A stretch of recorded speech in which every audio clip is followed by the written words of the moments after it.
जिल्ह्यात आता हे पाचवा प्रकार या दोन याच्या अगोदरचं जर मागचा रेकॉर्ड पाहिला आपण 4-4, 5-5 वर्षात अशी कोणत्या घटना पुढे झालेल्या नाही.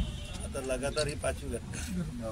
पहिले शेगाव झाली, नंतर आपलं जळगाव, शेगाव, मेकर, त्याच्यानंतर देऊळघाट तुमचं आणि आता एक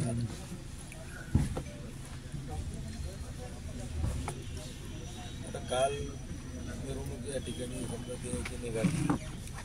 पहिली गोष्ट तर टिपू सुलतानचा काय लोकांचा संबंध, मिरवणूक कशी निघते त्यावेळेस तुम्ही लोकांनी हे करायला पाहिजे.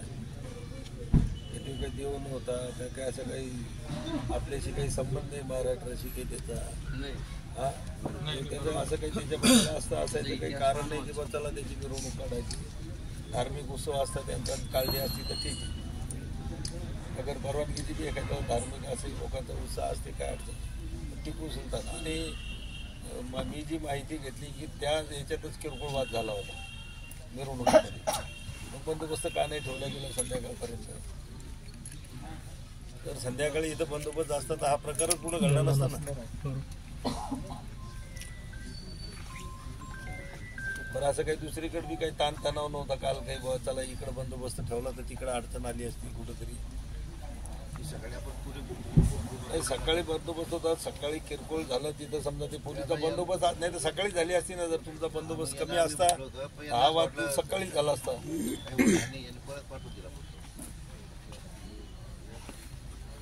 असे सेन्सिटिव्ह गाव आहेत नाही, खबरदारी घ्यायलाच पाहिजे. पण मिरवणुकीचा जो रूट आहे त्या रूट सोडून झालं नाही. ते बगैर परवानगीची मिरवणूक होती ना. परवानगी होती का?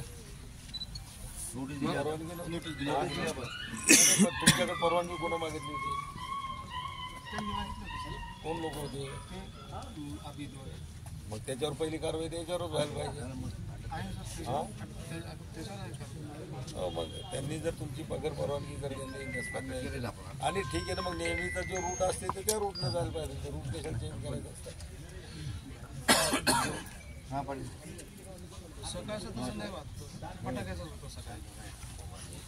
फटाक्याचा बी होता पण नेहमीचा जो रूट असते यांच्या मिरवणुकीचा तोच होता का काही वेगळा? तोच होता का?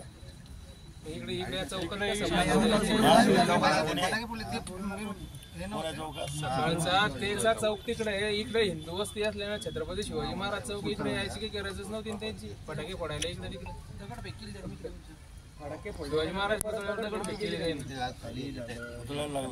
हो मग साईडला लागले साईडला लागले कमानी लागले. वरती जर लागला असता महाराजांना तर लागला असं थोडा लागले असेल. आणि त्या दिवशी आम्ही शेताची रॅली काढली. शेतातही त्यांनी त्या एरियामध्ये तिकडे जाऊ दिलं नव्हतं त्यांनी. त्यावेळेस काही वाद काही केले नाही. त्याच्यातले काही 10-15 बोलले असतील ना.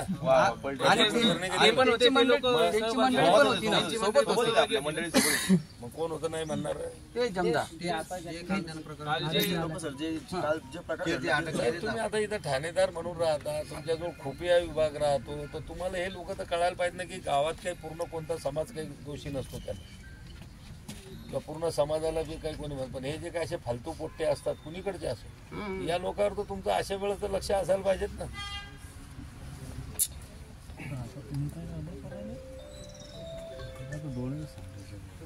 आणि मग काय होते असे लोक भानगडी करतात आणि तुमच्या पोलीसवाल्याचं मग चालते काउंटर करणं सुरू होते. द्यायची 20 केली की यायची 19 करा, द्यायची 12 केली की यायची 13 करा. तुम्ही तुमच्या मलमपट्ट्या करून मोकळे होऊन जाता. आता जर एकतर्फी असेल तर काउंटर कशी होईल? काउंटर फिर्याद दिली ना, आमच्या पोलिसांनी फिर्याद दिली. हा, फिर्याद आता तुमच्या बी कारवाई आता मला माहिती नाही साहेब, माझाही 35 वर्षाचा अनुभव आहे पोलिसांचा. पोलिसांच्या कारवाया कशा चालतात हे मला चांगलं समजतं. मी सांगतो तुम्हाला कशी होईल कारवाई. तर काय गुन्हे दाखल केले? फक्त राईटच आहे का आणखी काही? राईट आहे.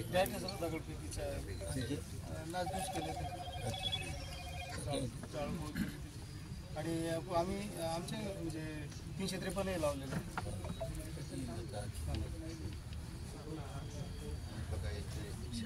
मेकर सारखं 307 वगैरे काही नाही 307 नाही. असं द्यायचं टाकून काय आपल्याच हातात कल.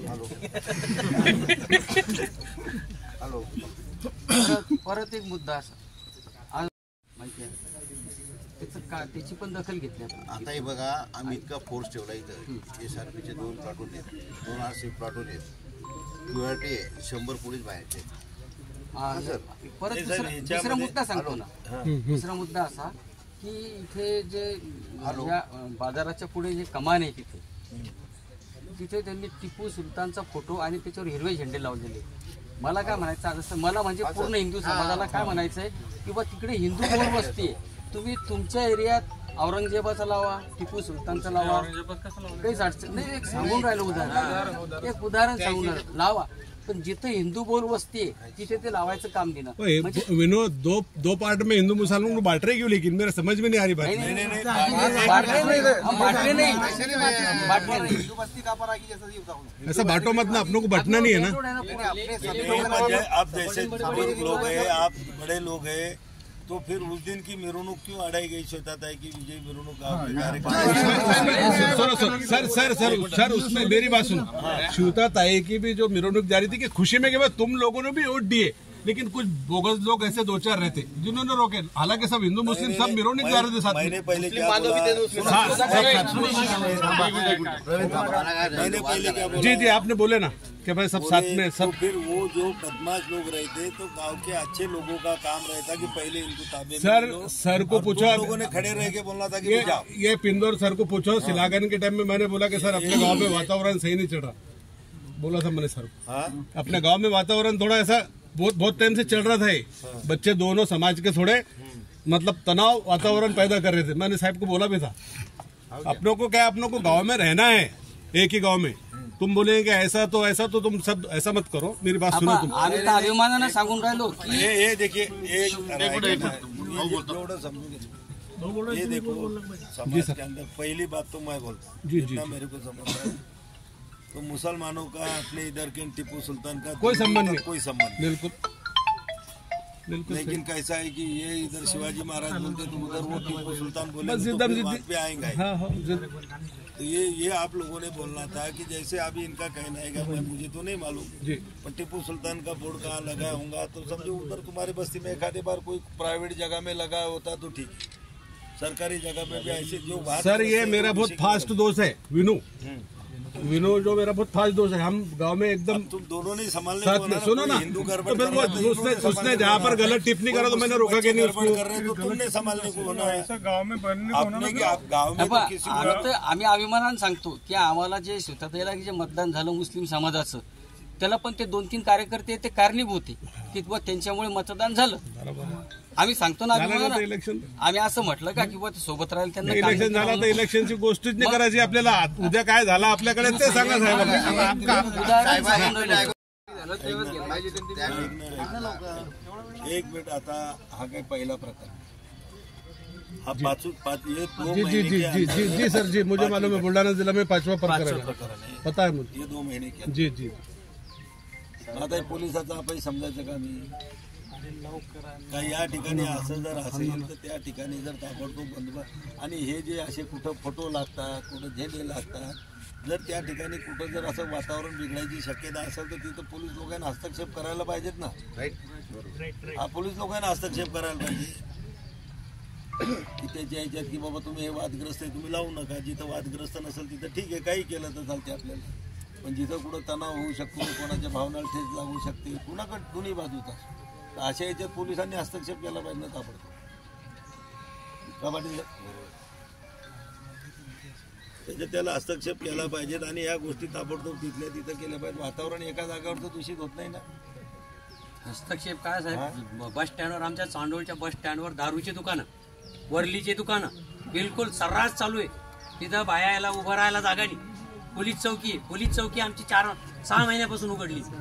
साहेबाला सांगतो, साहेब म्हणतो स्टॉप बंदोबस्त नाही, बंदोबस्तला जाते. मी स्वतः चालू करायला तुम्ही चालू करायला लावली होती की बंद झाली. पुन्हा बंद. आता साहेबालाच विचारा, आम्ही किती वेळ सांगितलं साहेबाला. मेहकरचं बी त्या दिवशी प्रकरण झालं ना, तिथं बी इमामवाड्यावर कायम पोलीस सर्रास वरली चालू आहे. राहत नाही. तुमचं कसं आहे, 2-3 महिने ठेवता, काही वातावरण शांत दिसलं की लगेच तुम्ही काढून घेता. यांनी दुकानं लावायला लावले साहेब, वरलीचे दुकानं बस स्टँड. गावदेरी तो विषय नाही आजचा. हा ते विषय नाही करू. कुंभिया कोण आहे इथं तुमच्या? आता हे लोकांना काय ड्युटी असते? तुमच्या पोलीस स्टेशनला जर स्पेशल खुफिया दिलेला आहे तर त्याची ड्युटी जी असते की गावात कुठं काय चाललं, काय होऊ शकते, हे सगळ्यात हात याच माणसाचा असते. गावामध्ये तुमचे लोकांचे खबरे असतात सगळ्याकडचे. ते खबरे लोक बी तुम्ही जर लोकांनी व्यवस्थित हँडल केले तर तुम्हाला उद्या गावात काय होणार आहे, संध्याकाळी काय होणार आहे, हे सगळं तुम्हाला अगोदर कळतं. आता मला सांगू, हे काही मोठं गाव थोडी आहे. मुंबईमध्ये लोक कशा ड्युट्या करत असतील तुमचे, कसं कंट्रोल करत असतील? मुंबईहून झालो नाही, कसं कंट्रोल करत असाल तुम्ही तिथं? इतकं तर इतकं मोठं क्राऊड आहे, इतकी गर्दी आहे, हा एकदम मोठ्या प्रमाणात वास्ट म्हणजे. आणि इतकं असून बी आपण त्याच्यामध्ये जगामध्ये बॉबीच्या नंतर आपल्या मुंबई पोलिसांना नंबर लागते. ती मिरवणुकीची जी परवानगी आहे ती कुठपर्यंत होती त्यांना विचार. परवानगीच नव्हती. आणि पुढे आमचे ट्रक धुतले जातात, रेती बिती एवढे धंदे सुरू आहेत.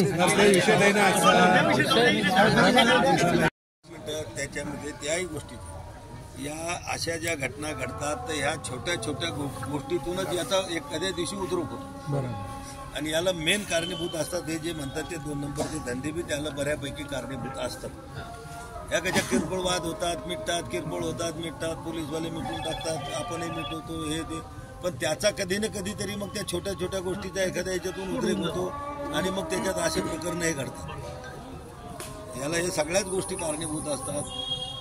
सगळ्या गोष्टीचा थोडा थोडा इन्व्हॉल्वमेंट याच्यात असतील असं नाही.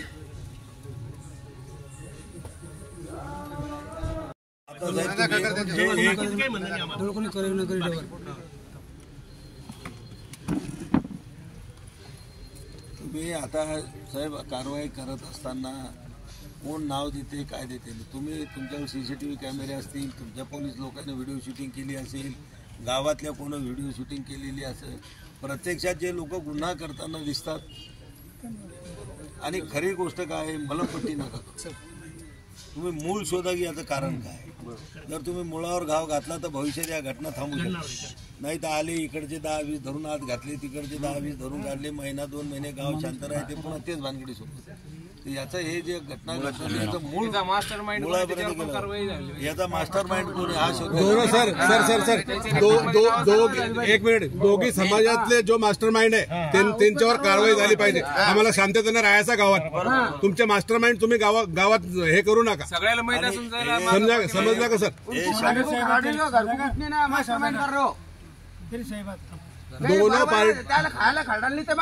दोनों पार्टी के मास्टर माइंडों को पकड़ो तुम. समझे?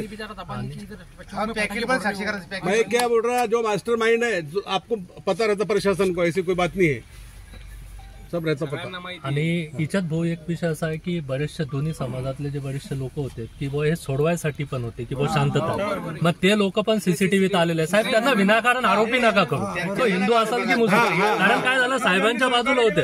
कारण काय होतं, ज्यांनी हिंदू असो की मुसलमान बरेचसे लोक होते की ते समजून सांगत होते निर्दोष लोकांवर कारवाई झाला पाहिजे किंवा निर्दोष लोकांवर कारवाई झाली नाही पाहिजे. एवढं फक्त एक रिक्वेस्ट आहे तुम्हाला. पोलीस प्रशासन साहेबांना ते दोन्ही कारण कसं त्याच्या अंगावर दगड आला तर काय हात बांधून थोडी बसणार, पोलीस स्टेशन पर्यंत थोडी येणार अंगावर दगड. ऍक्शनला रिॲक्शन तर देतील लोक. ते चालू केलं ते बघा. मूळ सुरुवात करणं केली हे लोक महत्वाचे. त्यांनी जर नसती केली तर हा पुढचा प्रकार घडला नसता. सुरुवात होते सगळं. इनोसंट माणसावर कारवाई होती. हा बस तेवढं कारण कसं होतं निर्दोष माणसावर हा तेच ते कोणीही समाजाचा असो निर्दोष अटकला नाही पाहिजे तो. CCTV check Yes, sir. लक्षात येतं त्याच्यात कोण अग्रेसिव्ह कोण अग्रेसिव्ह हा ते लक्ष काय होतं नाही तर मग हा कॅमेऱ्यात दिसला का चल जमा करेल हा काय होईल साहेब यांना अख्खे चांगल्या समाजातले लोक याच्यानंतर भांडण मिटवायला समोर कोणीच येणार नाही पुढे कोणीच नाही येणार साहेब याच्यानंतर दंगल घडली तर मध्ये कोणीच येणार नाही. मी तुम्हाला आता कालचं उदाहरण सांगतो. मेकर मध्ये दोघा जणांचं भांडण, दोघं दोस्त, मुसलमान पोरगा तो शहाचा पोरगा आणि तो ओम सौभाग्य नावाचा पोरगा, दोघं दोस्त, दोघंही जेवायला सोबत त्या राहायबा हॉटेलवरती. तिथून काहीतरी पैशाचं देणं घेणं होतं, तिथून ते दारूगिरू पिले, तिथं दोघांचा वाद झाला, तिथं झटापट झाली, मार झाली. हे मुसलमानाचं पोरगा आलं इकडं, मुलं त्यानं मारलं म्हणून यानं लोक जमा केले, तिकडं त्यानं कोणाला तरी काय सांगितलं आणि दगडफेक सुरू झाली एकदा. आणि मग ज्यावेळेस लोकांचे फोन आले, मी तर दिल्लीत होतो, मला फोन आले तर मग मी ऋषी सहित सगळ्या पोरायला फोन केले की तिथं जाऊन शांतता करा, भानगडी काय आपल्या गावात वाढू नका. पोलीस फोर्स गेल्यानंतर हे सगळे बाहेरचे पोरं जे होते बाहेरचे, हे मग ती माळीपेठ आमची अशी आहे की तिथं ते इमामबाड्याहूनच आज जावं लागते, तिथून दुसरा रस्ता नाही माळीपेठ. हे पोरं आपले तिथं गेले, हे गेले. आता ते व्हिडिओ कॅसेट मध्ये हे बी पोरं दिसले. मग हे याच्यामध्ये आले तर त्याच्यात काही लोकांनी हे बी नाव टाकून दिलं, त्यांनी अटक नाही केलं त्याला मला. पण मग ते वाटताना तर प्रकार की त्याच्यात ज्याच्यात जो अग्रेसिव्ह असेल, जो काही प्रत्यक्ष दगड फेकताना दिसत असेल, कोणाच्या हातात लाठी त्याच्यावर ऍक्शन घ्यायला अडचण नाही, कोणी असो. पण तुम्ही याचं मूळ शोधा की हे कारण काय नव्हतं. समजा दुपारचा विषय मिटला होता ना, मग संध्याकाळी सुरू व्हायची गरज काय होती, कसं झालं ते? बंदोबस्त व्यवस्थित न ठेवणे हे कारण. वेळीच बंदोबस्त करायला पाहिजे. शिवाजी महाराजांच्या पुतळ्यासमोर फटाके फोडायचं कारण काय? शेवटावर नाही ना. मिरवणूक संपल्यानंतर कुठं फटाके फोडले? रात्री आली ती फटाके फोडायला त्यांनी शिवाजी महाराज चौकात तिथून मिरवणूक संपल्यानंतर छत्रपती शिवाजी महाराज मिरवणूक संध्याकाळपर्यंत चालू होती. नाही, सकाळी संपलं. त्यांनी परत फटाके आणले, इथं फोडले. इथं त्यांना 2-3 जणांनी म्हणले इथे काही फटाके फोडू नका जसं. तर ते झाल्यानंतर डायरेक्ट त्यांनी अग्रेसिव्ह होऊन डायरेक्ट त्या 2-4 जणांना मार. 3 जण इथं. तर तो मेसेज गावात गेला किंवा वाद झाले, हिंदू मुस्लिम वाद झाले. त्याच्यामुळं हे परत गेले आणि यांनी हे पूर्वतयारीतच होते. यांच्याकडे एवढे दगड येणार कुठून? इथे चौकात एकही दगड नाही. यांच्याकडून भनाभन दगड येऊन राहिले. पावसाचे थेंब जसे पडते तसे दगड पडले. मग यांना जसा मार लागला तर ह्या लोकांनी बी ज्यांना दगड लागलेले त्यांनी उचलले.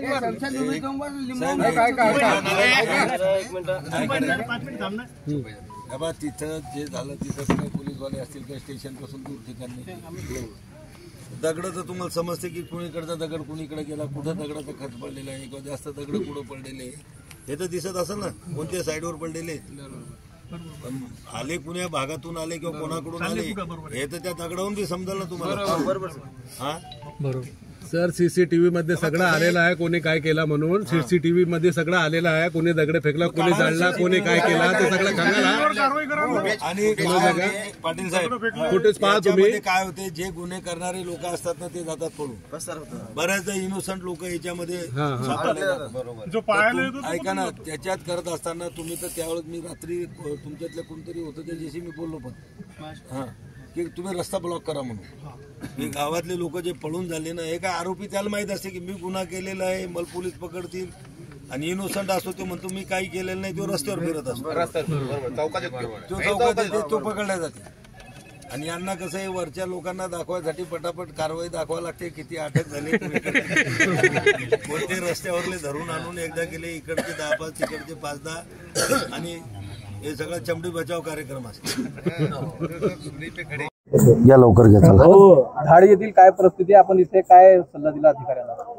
हे बघा, धाड येथीलच नाही तर गेल्या 1.5-2 महिन्यामध्ये जिल्ह्यामध्ये असे 5 गावांमध्ये हे प्रकार घडले. जळगावमध्ये सुद्धा झाला, जळगाव जामोदला झाला, शेगावला सुद्धा त्या ठिकाणी झालेलं आहे, त्या ठिकाणी मेहकरला सुद्धा झालं. माझ्या माहितीप्रमाणे इकडे देऊळघाटला पण काही प्रकार झालेला आहे. आणि आज या ठिकाणी धाडमध्ये सुद्धा आपण पाहिलं सातत्यानं हे जे प्रकार आणि हे जे काही हिंदू मुस्लिम हे जे काही तणावाचं वातावरण गावागावामध्ये तयार व्हावं लागलं, निश्चित हे काही दोन्ही समाजासाठी चांगली गोष्ट नाही. या गोष्टीमध्ये जे काही लोक दोषी असतील, ज्या लोकांनी सुरुवात केली असेल, ज्या लोकांनी काही मुद्दा म्हणून दुसऱ्या कोणाच्या भावना दुखवायचा प्रयत्न केला असेल, अशा सगळ्या लोकांवर पहिले कडक कारवाई त्या ठिकाणी व्हायला पाहिजेत आणि पुन्हा भविष्यात असे प्रकार जिल्ह्यामध्ये कुठल्याही गावामध्ये घडणार नाहीत याची दक्षतासुद्धा पोलीस प्रशासनानं घेतली पाहिजेत. अशा प्रकारच्या सूचना आम्ही त्या ठिकाणी दिलेल्या आहेत. काय आवाहन करणार आहे तुम्ही? आम्ही जनतेला तर शांततेचंच आव्हान त्या ठिकाणी करणार आहे, पण एका आव्हानानं गावातली शांतता होत नसते. जे कोणी असे लोक असतील यांचा थोडा खोलमध्ये जाऊन ते गावातली शांतता भंग करण्यासाठी स्वतः पुढाकार घेतात आणि मग त्याची ॲक्शन रिॲक्शनमध्ये इतर लोक, इनोसंट लोक त्याचे बळी पडतात आणि म्हणून असे जी काही लोक असतील त्या लोकांवर पहिले कारवाई व्हायला पाहिजेत. ही माझी त्या ठिकाणी पोलिसांना सूचना आम्ही केलेल्या आहे. तो विषय त्या दिवशी ऐका, त्या दिवशी बी त्याची मिरवणूक अडवणारे कोण होते जरा ते बी पहा. इथे येऊन फटाके फोडणारे कोण होते, पहिले सुरुवातीला आलेले ते लोक शोधा. ते नाही